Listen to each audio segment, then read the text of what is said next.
देखिए, आज हम कक्षा 10 की इस वीडियो में लेसन नंबर 3 का टॉपिक पढ़ने जा रहे हैं, जिसका नाम है धातु, जिसको हम अंग्रेजी में मेटल्स बोलते हैं। क्या बोलते हैं?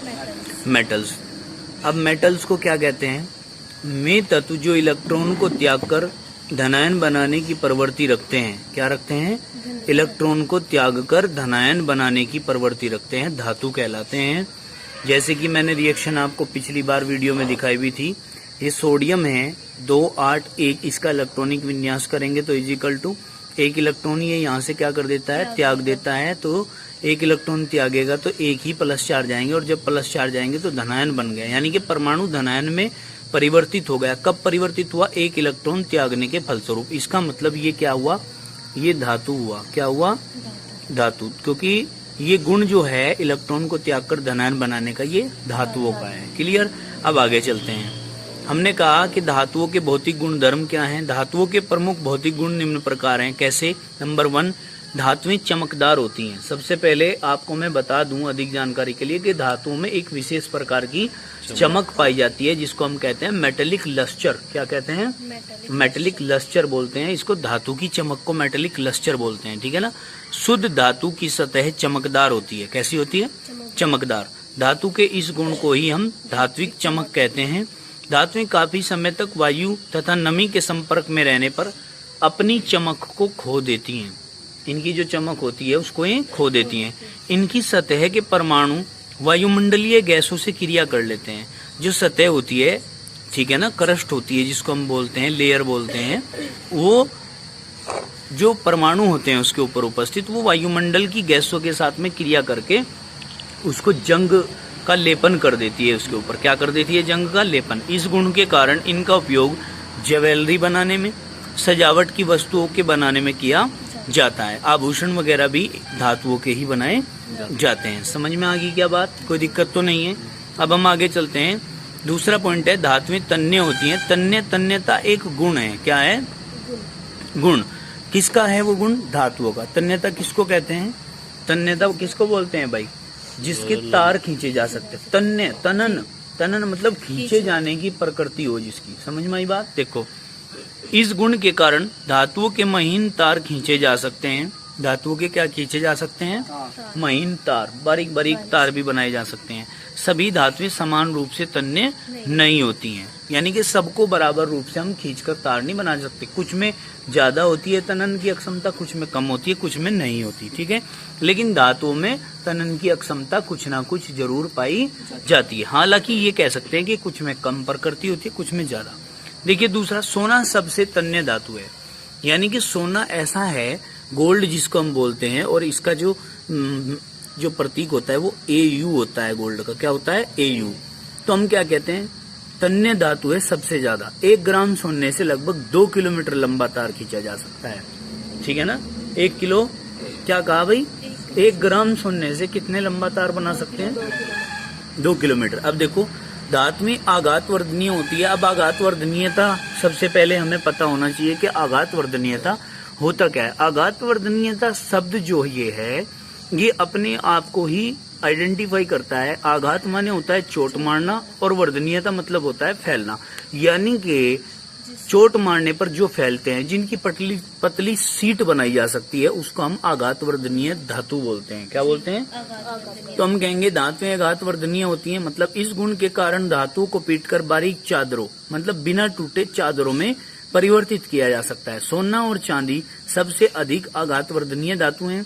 कॉपर, एल्यूमिनियम भी उच्च आघात वर्धनीय धातु हैं, यानी कि इनकी भी परत बनाई जा सकती है, सीट बनाई जा सकती है। चांदी के पत्रकों का प्रयोग मिठाइयों की सजावट में किया जाता है। आपने देखा होगा, बर्फी लेने जाते हैं बाजार में, बर्फी के ऊपर की चमकदार सतह होती है, वो चांदी की चमकदार सतह होती है, जो कि बहुत ही पतली होती है। समझ में आई बात? उसका प्रयोग किया जाता है। अब आगे देखेंगे, धातुएं ऊष्मा तथा विद्युत की चालक होती हैं। अब कैसे पता चलेगा? प्रैक्टिकल करके देख सकते हो आप। क्या कि ये ग्रिल है सामने, ग्रिल कहाँ? ग्रिल लोहे की है, जो लोहा धातु होता है। अब हम कहेंगे कि क्या ऊष्मा की और काहे की? बताइए। ये ग्रिल है, सामने दिख रहा होगा आप लोगों को, दिख रहा है ये ग्रिल। देखो कितनी लंबी ग्रिल है यहाँ पर, ठीक है। ये देखो बेटा कितनी लंबी ग्रिल है ये, ठीक है। अब आप कहेंगे कि ये यहाँ तक फैली हुई है ये ग्रिल, अब आप क्या करोगे, आप एक काम कर सकते हो, इस ग्रिल को एक साइड से क्या करो बेटा, करंट का तार लगा दो इसमें, ठीक है, इसमें क्या लगा दो, करंट का एक तार लगा दो, और दूसरी साइड जाकर के टच करके देखो, ठीक है ना, टच करके देखो, तो देखो करंट लगता है कि नहीं, बाल बिल्कुल सीधे खड़े हो जाते हैं कि नहीं हो जाते हैं, ठीक है। तो ये आपका उदाहरण मैं बता रहा हूं। एक दूसरा उदाहरण, इससे तो हमारा ये स्पष्टीकरण हो गया कि भाई इसमें करंट बहता है, विद्युत जाती है इसमें, ठीक है। दूसरा, अगर हम इसको एक सिरे को गर्म करना शुरू कर दें तो दूसरे सिरे तक गर्माहट पहुंच जाएगी, तो इसका मतलब क्या है कि हीट की भी ये अच्छी क्या होती है, चालक होती है। समझ में आई बात, यानी कि हीट भी इसमें बहती है। क्लियर होगी बात, और करंट भी बहता है, दोनों का सिद्धिकरण हो गया, ठीक है। अब वैसे ऐसा कर मत लेना, नहीं तो कुछ कभी कहा कि गुरुजी ने कहा है करके देखें, नहीं तो डॉग की तरह जैसे नहा करके आता है ना, डॉग देखा है नहा करके आता है, उस कंडीशन में देखा है, उसके बाल देखे हैं कैसे हो जाते हैं नहा करके जब आता है, बिल्कुल सीधे खड़े हो जाते हैं, तो कुत्ते की तरह सीधे खड़े हो जाएंगे बाल, अगर हम ऐसे करेंगे तो ऐसा नहीं करना है बिल्कुल भी। समझ में आई बात। तो भाई बेटे अब हम आगे चलते हैं। धातुएं सामान्यतः कठोर होती हैं, कैसी होती हैं, कठोर। कैसे पता चलेगा, इसका भी प्रैक्टिकल करके देखेंगे हम। क्या, लोहे की एक कोई चीज उठाओ आप, ठीक है ना, लोहे का एक बांट उठाओ 1 किलो का, और वो किसी के सर में फेंक करके मार दो, तो चेक करके देखो कि क्या होता है, तो कठोर होगा, तो चोट लगेगी, खून निकलेगा, टांके भरे जाएंगे, तो इसका मतलब क्या है कि कठोर है, ठीक है। अगर हमने फेंक करके मारा और वो खुद ही चूर चूर हो गया तो इसका मतलब कठोर नहीं है। तो ये प्रैक्टिकल है, बाकी इसको भी करके नहीं देखना है दैनिक जीवन में, कभी आप इसको भी प्रैक्टिकल को अप्लाई करके देखो कि फेंक के मार के देखें, गुरुजी ने कहा था, पता लगा जेल जाओगे नहीं तो फिर, ठीक है ना। अभी देखो यहाँ भाई, लगभग सभी धातुएं कठोर होती हैं, इन्हें चाकू से काटा नहीं जा सकता। कुछ धातु ऐसी हैं जिनको काटा जा सकता है, जैसे कि सोडियम को काटा जा सकता है क्योंकि वो नरम होती है, परंतु लिथियम, सोडियम, पोटेशियम धातुएं मुलायम होती हैं और इन्हें चाकू से काटा भी जा सकता है। क्लियर होगी बात, आगे चलते हैं। सामान्यतः धातुओं के गलनांक, कवथनांक उच्च होते हैं। क्यों होते हैं, कारण बताइए क्यों होते हैं उच्च।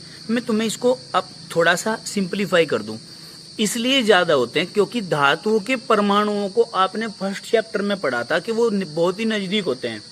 धातुओं के जो परमाणु होते हैं वो कॉम्पैक्ट पैक्ड होते हैं, यानी कि बहुत ही मजबूती से बंधे हुए होते हैं, बहुत मजबूती से। समझ में आई बात, कैसे मजबूती से बंधे हुए होते हैं, ऐसे मुट्ठी बंद, ठीक है, पास पास सटे सटे, किस प्रकार से, एक दूसरे से ऐसे, थोड़ा सा भी गैप उनके बीच में नहीं होता है। तो जब उनके बीच में बहुत ही कम गैप होता है, इसका मतलब उनके बीच में आकर्षण बल सबसे ज्यादा लग रहा होगा। सबसे ज्यादा आकर्षण बल लग रहा है तो उस आकर्षण बल को तोड़ने के लिए ऊर्जा देनी पड़ती है, और जब हम ऊर्जा देते हैं, समझ रहे हो, जब हम उन्हें ऊर्जा देते हैं तो ज्यादा ही ऊर्जा देनी पड़ेगी उनको तोड़ने के लिए, इसका मतलब उनके गलनांक और कवथनांक भी ज्यादा होंगे। धातुओं के घनत्व उच्च होते हैं, मतलब घनत्व उच्च क्यों होते हैं, क्योंकि देखो घनत्व से मतलब होता है किससे, द्रव्यमान से, ठीक है।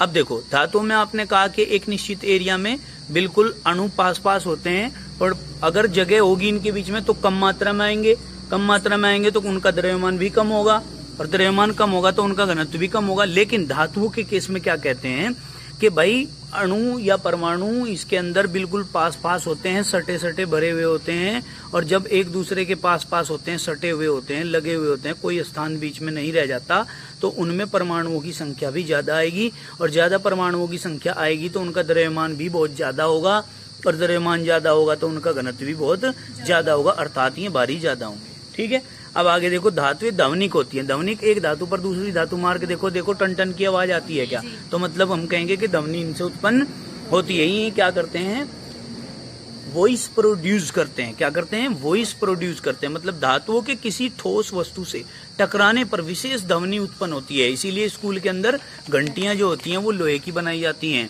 ठीक है। वाद्य यंत्र जैसे सितार, गिटार आदि के तार से ध्वनि उत्पन्न होती है। इन सब चीजों से क्या उत्पन्न होता है, ध्वनि उत्पन्न होती है। तो ये आपने धातु पढ़ा, आज के लिए इतना ही काफी, बाकी करेंगे कल हम नेक्स्ट वीडियो में पढ़ेंगे अधातु को। किसको, अधातु को, ठीक है।